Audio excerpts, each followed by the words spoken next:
Welcome back, students who are taking financial accounting, and in this series of videos we are working on the assigned homework problems from chapter 12, from the digital study guide for chapter 12, doing these short exercises.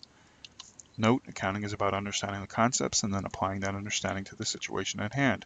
If you get the application aspect wrong, that is one thing and is easily remedied by watching someone else work the problems. However, if you don't understand the concepts, that is a whole other thing. Watching a problem worked out will not help if you don't understand the underlying concepts. Go back and study the text material again and watch the theory videos. If you still don't understand the concepts, then either email or telephone an instructor to get help with that understanding. Right. So 12-4, we're doing matching here, it looks like.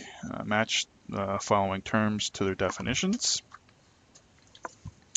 Okay, so it tells us whether a company can pay all of its current liabilities if they become due immediately. Right? So that would be C, the quick ratio, right? Quick ratio is your most liquid cash divided by your current liabilities. Measuring a company's success in using assets to earn income. Measuring a company's success in using assets to earn income. So that would be a return on the assets, right? You're earning income and you're dividing it by your assets, your return on assets. The practice of comparing a company with other companies that are similar, right? That would be benchmarking, right? Indicates how rapidly inventory is sold, inventory turnover. Shows the proportion of a company's asset that is financed with debt, debt ratio. Notice that, when I'm reading, I realize that I could be doing this the other way. I could be looking at like inventory turnover and then trying to read through the various definitions here and pick the one that makes the most amount of sense. But I'm doing it kind of backwards. I'm reading the definition first and then picking what it means. But when I'm reading the definition here, like for example, shows the proportion of a company's assets that is financed with debt. Okay, so assets that is financed with debt. I'm keying in on specific words, assets financed with debt. And even though honestly, I don't memorize the definition. I don't memorize the formula. But by thinking about key words, the key concepts, I know when I look at this list that it's the debt ratio, because with my debt ratio, I'm looking at my assets and whether I'm able to pay them, they're being able to be paid off by my liabilities there, all right? I'm sorry, I'm looking at my liabilities to see if they're being paid off by my assets, backwards there. But the point I'm trying to make here is that when I'm reading through these definitions, that is helping me, the concepts involved help me to determine which ratio I should be looking at. Even though I don't know the exact formula for that ratio, I can always go look up that formula. But I do have to have an understanding of what ratio I should be looking at, I need to use, all right? And that you can't look up in a book. That's something that you have to, learn or internalize, or in my case here, I associate information with those particular ratios. So it tells the percentage of the stock market's value. Okay, so if I'm in, this is what I mean. Percentage of the stock market's value. Well, stock market's value has to do with dividends, common stock, preferred stock, that type of thing, that the company returns to stockholders annually as dividends. Keyword dividends. So when I'm looking here, I see I have a dividend yield. That's how I know what that particular ratio is, the answer for that particular definition. That's that ratio, because of the stock market value, return, and the word dividends. I'm able to determine dividend yield. Measures a business's ability to pay interest on its debt. Right? Interest on its debt. Interest coverage ratio. B.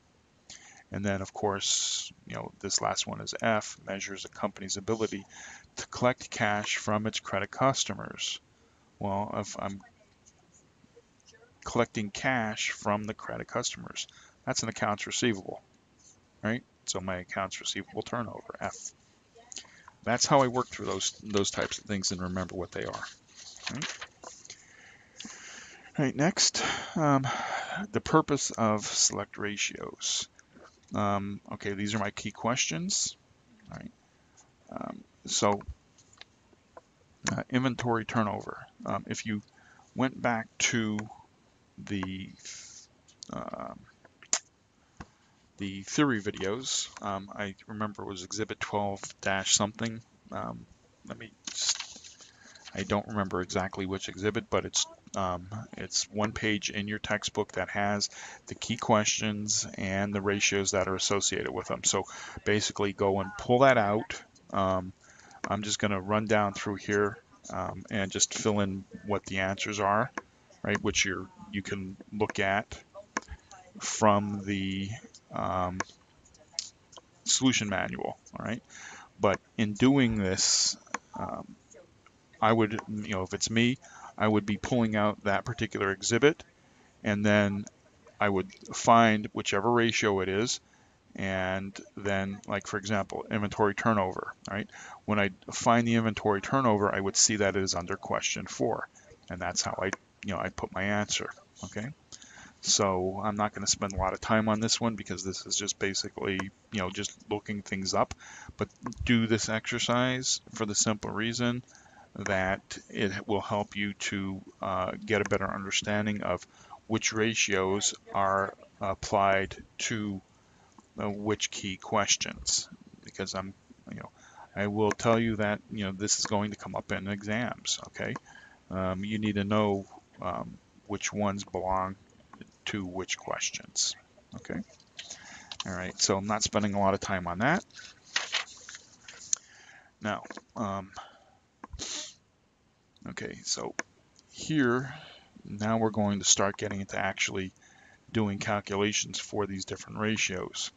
So here we're looking at accounts receivable turnover, day sales and accounts receivable, and inventory turnover. Remember, these have already been covered in the Math for Business and Finance, and they've been covered before in the end of chapter, the focus on decision making at the end of chapters. Which chapter? I don't know. You go look that up yourself. All right. But this is nothing new. If you've done your homework problems before and you studied those end of chapters, the focus on decision making, this is just repetition. That's all it is. All right. So my accounts receivable turnover. All right. So I have 2013, 2014 balance sheets show the net accounts receivable of 13,000 and 17,000 respectively. Inventory of 12 and 9, and accounts payable of 6 and 8. The company's 2014 statement showed net sales of 189,000 and cost of goods sold of 98,910. Assume all sales are on credit. Compute the following ratios. So for my accounts receivable turnover, I have my net sales, which is 189,000, over my average accounts receivable, right? Right. So I have 189,000, and that is 13,000 plus my 17,000, and that's all divided by 2, right? So I have 189,000 divided by, let's see, 15,000, and that gives me a 12.6 times turnover for my accounts receivable, right? If in working through this, notice that I went and said, okay, my net sales divided by my average accounts receivable. If you have to, go back and into the chapter, look at that exhibit, or go back into the focus on decision making, right, in order to see what that actual formula is. I'm not going to be rewriting the formulas, right? They're already in the book, right? So, and if you've, as I just popped open the book, all right, If you've read the chapter, you'll see, all of the formulas interspersed throughout the chapter by question, key questions. So, you have more than one place to know where the formulas come from. Therefore, I am not going to spend a lot of time, regurgitating, repeating what is already in the textbook. That stuff you should be able to find these formulas yourself and work through these on your own. So for inventory turnover,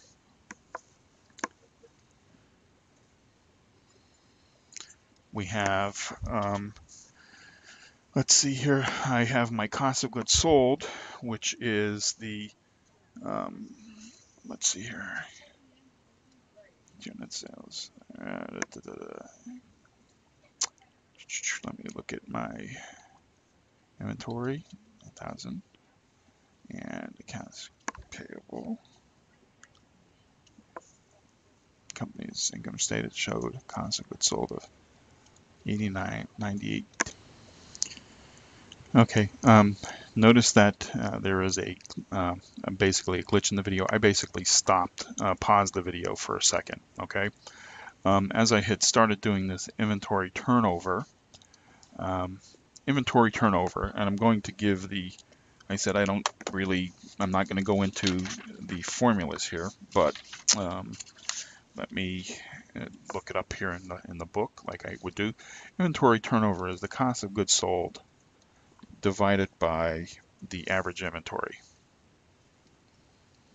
Okay, and if I look at my data here, my data says that my cost of goods sold is $98,910.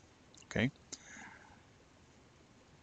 and what happened was I'm looking at the 98,910, and I actually glanced over at the solution. And if you will look at the solution, you'll see that it is saying that the inventory turnover formula is 72,000. I'm sorry, is 72,270 over 12,000 plus 14,000 and divide that by 2.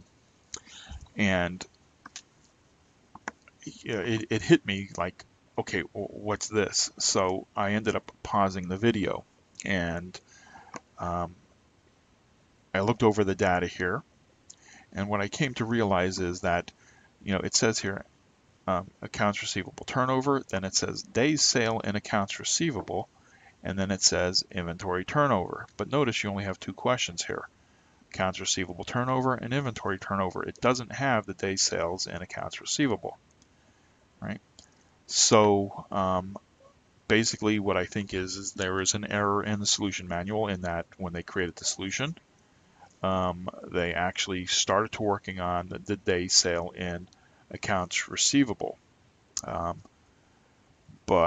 I kind of like started to think that through as to what would be the calculation for day sale in accounts receivable, but I've decided to stop, and I'm not going to look to see whether that's actually the day sales in inventory and accounts receivable, right? I'm not going to spend that additional time in order to see if that calculation is correct or not, because all I'm looking at here is it's asking me for inventory turnover, right? So realize that whatever they have there in the solution manual as far as inventory turnover, that is wrong, all right?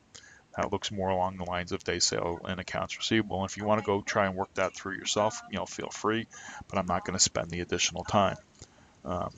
Again, this is all stuff that's been covered before in previous chapters, and I'm not going to get into trying to fix an error in the solution manual here.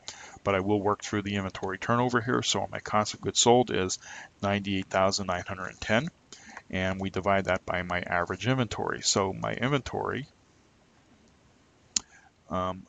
respectively is 12,000 and 9,000. So it's 12,000 was my beginning inventory plus my ending inventory of 9,000, and we divide that by 2, right? So I have 98,910 and divided by, so that's 12,000 and 9,000 is 21,000 divided by 2, which is 10,500. And if I do the math on that, I have 98,910 divided by 10,500, which gives me the a 9.42. Okay, as I'm turning over my inventory 9.42 times for my inventory turnover. Now, interestingly enough, as I glanced over at the solution, that is the solution that they came up with, 9.42. But the numbers that they used to arrive at it are kind of way off. Okay, so I apologize for the little break in the video. I had gone through talking about accounts receivable, and then when I started with the inventory turnover, I ended up having to pause the video and think this through somewhat. And so hopefully that didn't confuse you too much, but I'm not going to spend another, right now I'm at 16 minutes in this video, and I wasn't going to re-record this entire video because of an error in the solution manual. So just realize that, yeah, the answer is correct, but the numbers that they use to work out the inventory turnover is incorrect. Okay, so with that said, I'm going to pause the video here and pick up with the pick up in the next video with the next exercise. Okay.